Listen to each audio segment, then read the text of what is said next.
नमस्कार साथियों, जय हिंद। आप सभी को कैरियर क्लासेज लर्न के यूट्यूब चैनल में स्वागत है। साथियों, आज के इस वीडियो में हम Bihar DElEd face to face session 23 और 25 के सेशन 23 से 25 के सेकेंड ईयर का सेकेंड ईयर के पाठ्यक्रम का पहला विषय यानी कि S1। सेकेंड ईयर में S सीरीज चलता है और फर्स्ट ईयर में F सीरीज चलता है।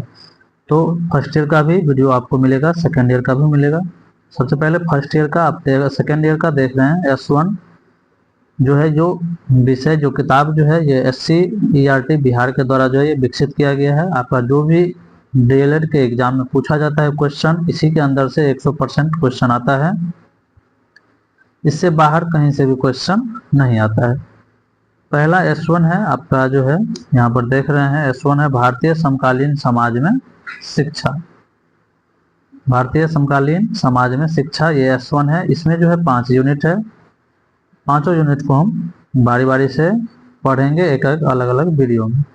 सबसे पहले पांचों यूनिट का नाम देख लेते हैं, क्या है जो हमें पढ़ना है। विषय वस्तु को देख लेते हैं एक बार। इकाई 1 यानी यूनिट 1 है समकालीन भारतीय समाज की चुनौतियां और शिक्षा, यानी कि वर्तमान में जो भारतीय समाज में क्या चुनौती है और शिक्षा का क्या स्तर है। अभी के टाइम में भारतीय समाज में शिक्षा की क्या चुनौती है, किस तरह से शिक्षा दिया जाता है, इस पर हम बात करेंगे। इसमें यूनिट 2 में है, इसमें समता, समानता, विविधता सभी के बारे में पढ़ेंगे। वर्चस्व, सत्ता, इस सब के बारे में जानेंगे इसी में। यूनिट 2 में शिक्षा के समकालीन मुद्दे। यूनिट 3 है शिक्षा के राजनीतिक एवं संवैधानिक संदर्भ, यानी कि शिक्षा के लिए राजनीति में राजनीतिक स्तर पर क्या है उसका महत्व और संवैधानिक स्तर पर क्या है महत्व, इस सारी चीजों को देखेंगे। शिक्षा यूनिट 4 में शिक्षा और सामाजिक अपेक्षाएं। यूनिट 5 में विद्यालय और शिक्षा नीतियां, शिक्षा के समकालीन संदर्भ के समझ के संदर्भ में, यानी इसमें यूनिट 5 में बहुत अच्छा है।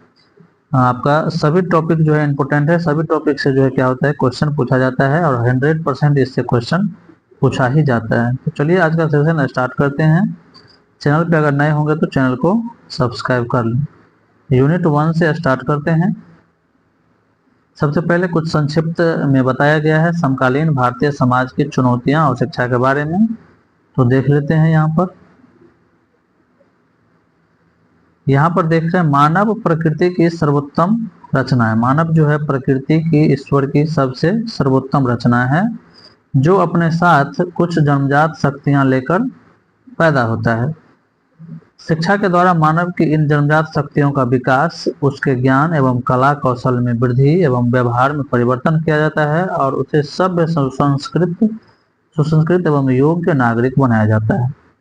कहने का मतलब, बच्चा जो जन्म लेता है वो क्या होता है, कोरी स्लेट होता है। क्या होता है, कोरी स्लेट होता है। जब वो दुनिया में आता है तो वो खाली होता है उसका दिमाग।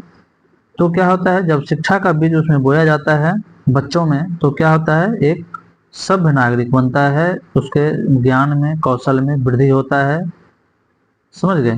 तो और वो एक सभ्य नागरिक, संस्कृत और योग्य नागरिक बनता है, जो देश के लिए क्या करता है, योगदान देता है। आगे है, यह कार्य मानव के जन्म से ही उसके परिवार एवं समाज के द्वारा अनौपचारिक रूप से तथा तत्पश्चात विद्यालय भेजकर औपचारिक रूप से प्रारंभ किया कर दिया जाता है। अब यहाँ पे दो चीज आप जानिए, इम्पोर्टेंट चीज है जो आपको लिख लेना है। एक औपचारिक शिक्षा और दूसरा अनौपचारिक शिक्षा। सॉरी, यहाँ पे अनौपचारिक है, यहाँ पे औपचारिक है।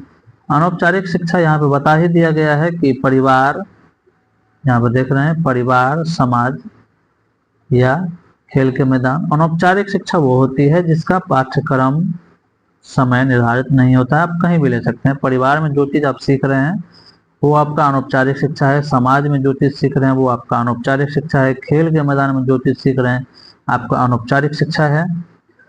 कहीं पर भी अगर विद्यालय में है, विद्यालय छोड़ करके, कॉलेज छोड़ करके, यूनिवर्सिटी छोड़ करके कहीं भी आप बाहर शिक्षा ले रहे हैं, कुछ भी सीख रहे हैं, तो वो आपका अनौपचारिक शिक्षा हो जाता है। और औपचारिक शिक्षा दोस्तों होता है क्या, जो आपके विद्यालय में समय पाठ्यक्रम निर्धारण रहता है उसके लिए, वो होता है क्या, औपचारिक शिक्षा, जो हम विद्यालय में, कॉलेज में, यूनिवर्सिटी में प्राप्त करते हैं। समझ गए। अब आगे है, विद्यालय के साथ साथ उसे परिवार एवं समुदाय में भी कुछ न कुछ सिखाया जाता है, और सीखने सिखाने का यह क्रम विद्यालय छोड़ने के बाद भी जीवन पर्यंत चलता रहता है। यहाँ पर देख लिए कि विद्यालय के साथ साथ जब बच्चा परिवार में भी सीखता है, समाज में सीखता है, और इसी सीखने के क्रम में क्या होता है, जब विद्यालय छोड़ता भी है तब भी जीवन प्रयत्न उसका शिक्षा या अधिगम, अधिगम मतलब होता है सीखना, वो हमेशा चलते रहता है। अपने वास्तविक अर्थ में किसी समाज में सदैव चलने वाली सीखने सिखाने की यह सप्रयोजन प्रक्रिया ही शिक्षा है। यानी कि एक समाज में जो है बच्चा जब सीखता है, वो क्या है, वास्तविक अर्थ में क्या है, समाज में सदैव जो चलने वाली, हमेशा बच्चा जब समाज में हमेशा कुछ सीखते रहता है, सीखने सिखाने की प्रक्रिया चलती रहती है, एक सुयोग तरीका से, सुप्रयोजन तरीका से, वो क्या होता है, शिक्षा होता है। समझ गए। अब आगे यहाँ पर है, एक संसाधन, अवसर तथा मूल्य के रूप में शिक्षा क्या है, अपरिहार्य है। अपरिहार्य का मतलब होता है, पर्यायवाची होता है, अनिवार्य, आवश्यक, महत्वपूर्ण, निश्चित। ठीक है, तो शिक्षा क्या है, एक संसाधन या अवसर के तथा मूल्य के रूप में क्या है, एक आवश्यक चीजें हैं जो सभी के लिए जरूरी है। समझ गए होंगे इसको। अतः सबको शिक्षित करने की परिकल्पना वर्तमान समय में अत्यावश्यक है। यानी कि जो अभी सरकार के द्वारा विभिन्न तरह के शैक्षणिक कार्यक्रम चलाया जाता है, एडमिशन के लिए जो है, देख रहे हैं प्रत्येक विद्यालय में जो हर एक सरकार जो है अपने अपने स्तर से एडमिशन के लिए जो है मुहिम निकालता है कि जितना जितना ज़्यादा से ज़्यादा एडमिशन हो। बच्चे जो है मतलब कि 6 वर्ष से लेकर के 14 वर्ष तक के एक भी बच्चा जो है बिना एडमिशन का न रहे, सभी का नामांकन होना चाहिए। तो इस तरह से क्या होता है, शिक्षा जो है सभी के लिए क्या है, आवश्यक है। जो अभी शिक्षित करने की जो परिकल्पना है सरकार की, वो क्या है, आवश्यक है, अति आवश्यक है। समझ गए। अब आगे देखते हैं। अब यहाँ से देख लीजिए, यद्यपि लगभग सभी जाति, क्षेत्र, वर्ग, लिंग तथा धर्म के बच्चे विद्यालय शिक्षा प्राप्त कर रहे हैं, तथापि गुणवत्तापूर्ण विद्यालय शिक्षा तक उनकी समता मूलक पहुंच तथा उनमें उसकी भागीदारी समस्याग्रस्त है। कहने का मतलब यहाँ पे है कि सभी बच्चे, सभी जाति के, धर्म के, वर्ग के, लिंग के बच्चे विद्यालय में शिक्षा प्राप्त कर रहे हैं, तब भी जो है उसके पास जो है गुणवत्तापूर्ण शिक्षा जो है उसके पहुंच से दूर है। समझ गए, यही कहने का मतलब। एक तरफ देख रहे हैं समाज में व्याप्त असमानता एवं वंचना ने शिक्षा में समान अवसरों को प्रभावित किया है। समानता यानी असमानता का मतलब हो गया कि समाज में क्या है, बहुत सारे जाति, धर्म, वर्ग, लिंग के लोग हैं, जिसमें क्या है, असमानता है, भेदभाव है, यही क्या है, असमानता। और वंचना क्या है, कोई भी चीज से वंचित रह जाना, जिस, समझ गए, कोई भी ऐसा तबके है जो क्या है, किसी चीज से वंचित रह जाता है, वो वंचना हो गया जिसमें। तो ये भी असमानता, वंचना, समानता सभी हम आगे अच्छे ढंग से हम पढ़ेंगे। वहीं क्या है, दूसरी ओर विद्यालय की अंतःक्रिया प्रक्रिया में भी असमानता, वंचना तथा वर्चस्व जैसी विभेदीकृत गतिविधियां अंतर्निहित है। आप देख रहे होंगे कि विद्यालय में जब अंतःक्रिया या प्रक्रिया, विद्यालय में कोई कार्य होता है तो जो बड़े घर के बच्चे होते हैं, क्या होता है, जिसका वर्चस्व होता है वो क्या होता है, अच्छा काम करता है, उसका बच्चा, उसको ज्यादा नंबर मिल जाता है, ऐसा होता है, अभी भी है। तो ये वर्चस्व वो होता है, वर्चस्व बता देते हैं। जैसे वर्चस्व को समझिए, इसका मतलब होता है बोलबाला या प्रभुत्व या शक्ति। यानी कोई व्यक्ति या समूह दूसरों पर नियंत्रण जब रखता है, उसे क्या, वर्चस्व बोला जाता है। जैसे में इसको आप इस तरीके से समझिए, जैसे सैन्य वर्चस्व का मतलब क्या है, किसी देश की सैन्य शक्ति बहुत ज्यादा होना, जिससे वो क्या करे, किसी देश से पंगा ले सके। जैसे अमेरिका है, किसी से पंगा ले सकता है, तो यही हमारा वर्चस्व होता है। ये भी क्या है, ये चीजें विद्यालय में भी है, बहुत सारे जगह ऐसा है। वर्चस्व के कारण क्या होता है कि उनके बच्चे क्या होता है कि अच्छा कर जाता है, और जो है बहुत बच्चे वंचित रह जाते हैं असमानता के कारण, यानी कि भेदभाव के कारण। समझ गए होंगे। इस इकाई में विविधता और समानता तथा वंचना की अवधारणा तथा उसको संचालित करने वाले विचारधारा तथा सत्ता, वर्चस्व एवं प्रतिरोध की समीक्षाई समझ के माध्यम से समाजशास्त्रीय चेतना तथा दृष्टिकोण का निर्माण करेंगे। इस अध्याय में हम विविधता पढ़ेंगे और समानता पढ़ेंगे, वंचना पढ़ेंगे, सत्ता पढ़ेंगे, वर्चस्व पढ़ेंगे। इस सारी चीजों को हम देखेंगे। विद्यालय में तथा उनके सापेक्ष व्याप्त विषमता से निपटने के लिए समानता, समता, समावेशीकरण तथा सामाजिक न्याय पर आधारित नीतियों, कार्यक्रमों तथा प्रयासों की समीक्षा हम करेंगे इस अध्याय में।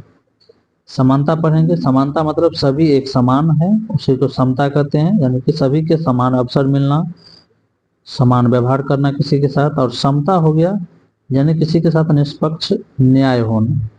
ठीक है, कोई बड़ा आदमी हो चाहे छोटा आदमी, उसके साथ निष्पक्ष रूप से न्याय हो, वही समता है। और समानता यानी सभी के साथ एक जैसा व्यवहार, सभी के लिए समान अवसर, ये समता में रहता है। समावेशीकरण में सभी वर्ग के तबके के बच्चे को एक साथ पढ़ाना, एक साथ रहना, ये सामाजिकरण में आ जाता है। समझ गए। आगे अब एक एक करके हम देखेंगे। इस अध्याय को आप पढ़ेंगे तो आपको किस किस चीज की समझ विकसित होगी, यहाँ पर आप देख रहे हैं। पहली समझ विकसित होगी, विविधता को आप जान सकेंगे और समानता को आप जान सकेंगे और दोनों में अंतर स्पष्ट कर पाएंगे। अगला जान सकेंगे समाज में सत्ता क्या है, वर्चस्व क्या है, वर्चस्व व प्रतिरोध की भूमिका को असमानता एवं वंचना के परिप्रेक्ष्य में स्पष्ट कर सकेंगे। असमानता को जानेंगे, वंचना को जानेंगे। अगला जानेंगे समता व समानता की अवधारणा को आप समझ स्पष्ट कर सकेंगे। सामाजिक न्याय की प्रतिस्थापना में शिक्षा की भूमिका को आप स्पष्ट कर पाएंगे। वंचना की अवधारणा और उसके कारकों एवं प्रकारों को आप समझ पाएंगे। और समानता के प्रमुख आधारों को आप रेखांकित कर पाएंगे। इस तरह के प्रश्न आपके एग्जाम में आता है, हर एक बार पूछा गया है। जैसे आपको 2023 में जो है एक क्वेश्चन पूछा गया था, यही सामाजिक न्याय से, यानी सामाजिक न्याय में शिक्षा की क्या भूमिका है। सामाजिक न्याय में शिक्षा की क्या भूमिका है, ये एग्जाम में पूछा गया था। समझ गए। दीर्घ उत्तरीय में भी पूछा जाता है, लघु उत्तरीय में भी पूछा जाता है शिक्षा में। आगे हम पढ़ेंगे निजीकरण के बारे में, बहुत सारी चीजें हैं। तो पाठ्यक्रम, पाठचर्या, इन सभी चीजों के बारे में जानेंगे। शिक्षा के लिए कौन सा आयोग बना है उसके बारे में पढ़ेंगे। विद्यालय के बारे में पढ़ेंगे, विभिन्न तरह के विद्यालय के बारे में पढ़ेंगे। समझ गए। तो ये चीजें हम देखेंगे। तो ये चैप्टर बहुत ही महत्वपूर्ण है, इसको आप लोग बड़े ध्यान से पढ़ेंगे। ज्यादा लंबा वीडियो नहीं बनाएंगे, थोड़ा शॉर्ट में ही काम चलाएंगे। चलिए अब यहाँ से हम अपना टॉपिक स्टार्ट करते हैं। यहाँ पर देख रहे हैं, पहला है विविधता और समानता और वंचना। अब यहाँ पर देख रहे हैं, आम बोलचाल की भाषा में जब भिन्न भिन्न प्रकार की चीजें, जीव, प्राणी एक साथ रहते हैं तो इसे हम विविधता कहते हैं। यानी आम बोलचाल की भाषा में जब अलग अलग तरह की चीजें, जीव, जंतु, प्राणी एक साथ रहते हैं तो उसे हम विविधता कहते हैं। भारत में क्या है, भारत विविधता वाला देश है। भारत में विभिन्न तरह की जाति है, धर्म है, संस्कृति है, समुदाय है। ठीक है।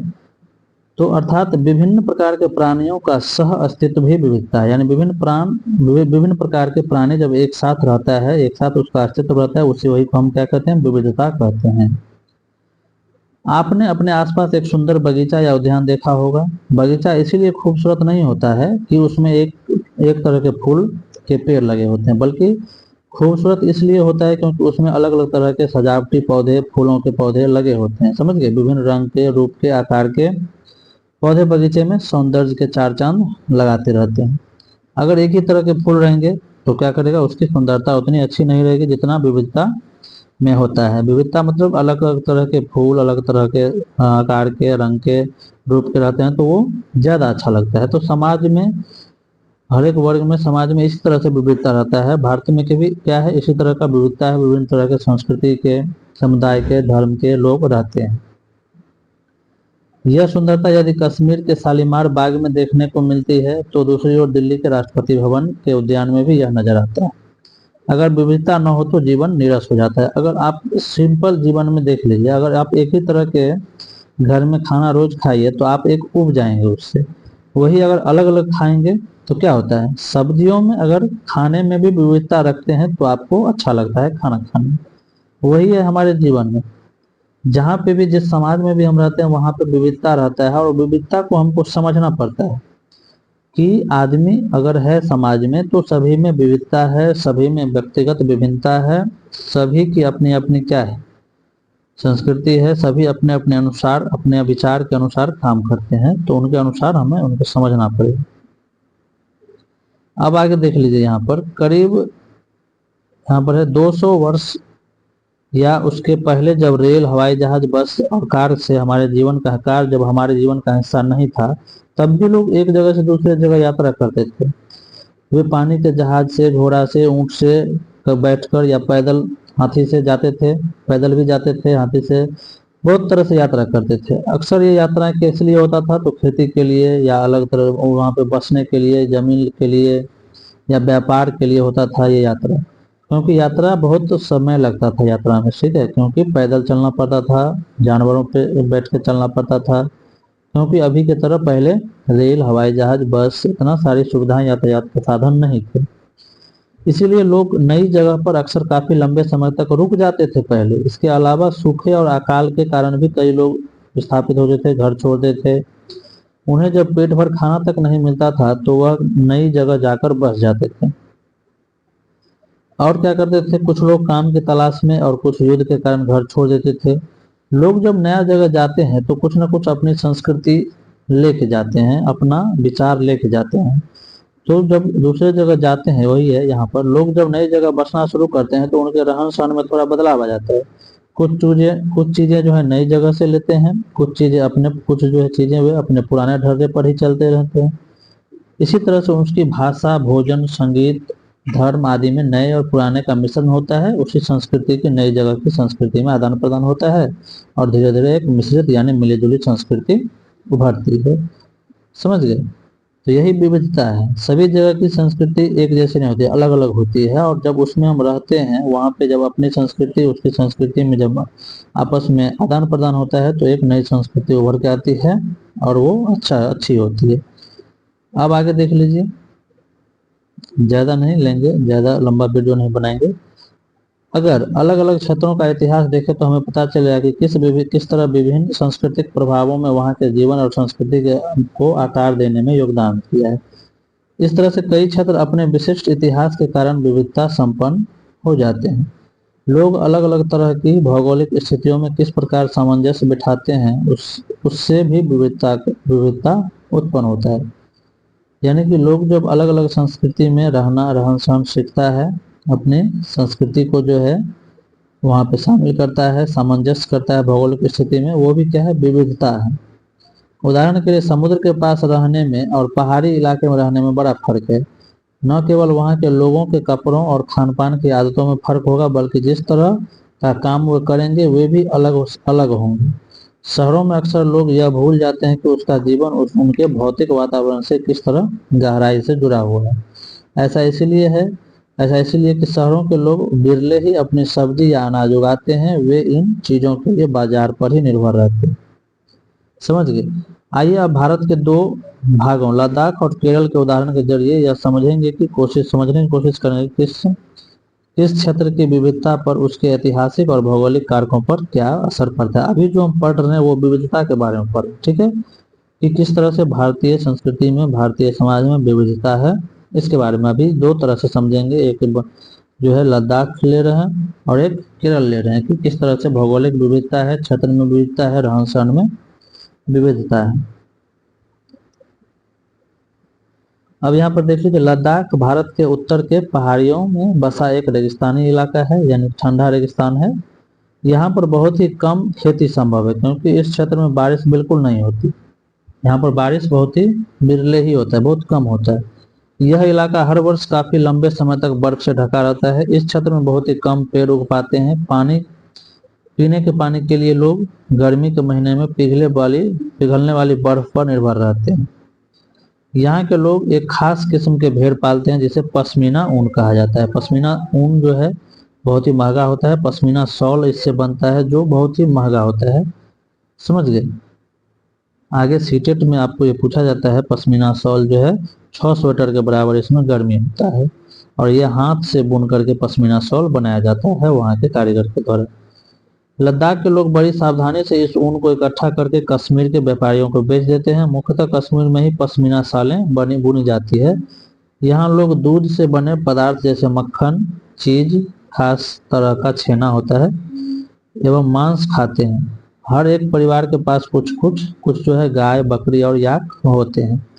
अब यहीं पर देख लीजिए, जहाँ के दोनों की विविधता में अलग है, भौगोलिक में, रहन सहन में, सभी।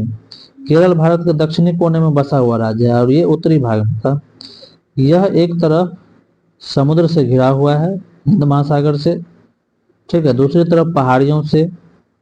इन पहाड़ियों पर विविध प्रकार के मसाले जैसे काली मिर्च, लौंग, इलायची आदि उगाए जाते हैं। केरल को मसालों का शहर भी कहा जाता है, याद रखिएगा। इन मसालों के कारण यह क्षेत्र जो है व्यापारियों के लिए बहुत ही आकर्षक बना। देख लीजिए आप लोग विविधता किस तरह से दोनों क्षेत्र में विविधता है। एक पहाड़ी इलाका है जहाँ पे खेती नहीं होती है, बारिश नहीं होती है, पीने के पानी के लिए लोग जो है बर्फ पर डिपेंड रहता है।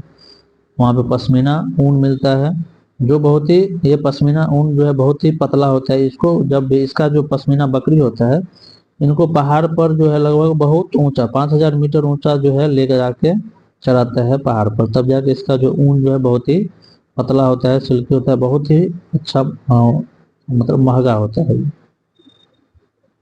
इतना समझ गए होंगे आई होप। अब जो है हम अगले वीडियो में और समानता एवं वंचना के बारे में जानेंगे। विविधता समझ गए हैं, आगे विविधता को और भी स्पष्ट हम करेंगे, समझ गए। तो इस वीडियो में इतना ही रहने देते हैं, अगले वीडियो में और समानता एवं वंचना से स्टार्ट करेंगे। धन्यवाद, आज की वीडियो में इतना।